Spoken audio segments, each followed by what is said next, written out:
మాట్లాడాలని వస్తుంది, వెళ్ళిపోతుంది. విచిత్రంగా తయారైంది. చూద్దాం వచ్చి ఏం చెప్తుందో.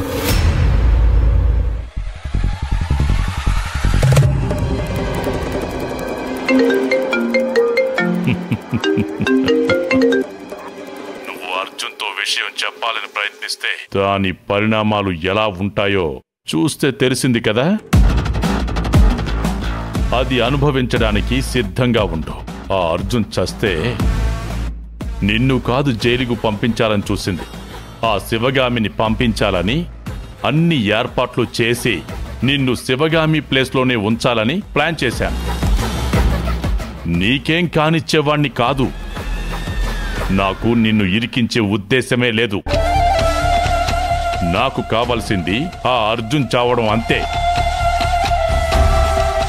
ఆ శివగామి జైలుకు వెళ్ళాలి అంతే. అది కాదని నువ్వు అర్జున్తో మాట్లాడితే బయటికొచ్చే లోపు ఆద్య ఫోటోకి దండపడుంటుంది. మీరు చేస్తున్నది కరెక్ట్ అని మీకు అనిపిస్తుందా? తెలియకుండా అర్జున్కి నా చేత విషం ఇప్పించి చంపించాలని చూస్తున్నారు కదా. నేను చెప్పి చేస్తే ఆ పని చేసేదానివా? ఖచ్చితంగా చేసేదాన్ని కాదు, ఇక ముందు కూడా చేయను. ఒక్క విషయం గుర్తుపెట్టుకోండి, నా వలన ఎవరికీ ప్రాణహాని జరగకూడదు.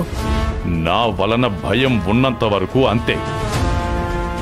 నీ అక్క, నీ మొగుడు, నీ చెల్లెలు, మీ నాన్న బ్రతుకుండేది నీకు భయం ఉన్నంత వరకే.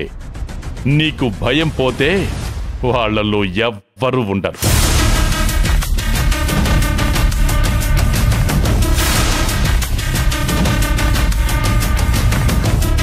అర్జున్ని అన్నంత పని చేస్తాడు, అలా అని వీడు చెప్పిందంతా చేయలేను. అర్జున్ నా కోసం వెయిట్ చేస్తున్నాడు.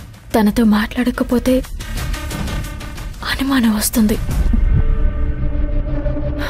వెళ్ళి మాట్లాడాలి.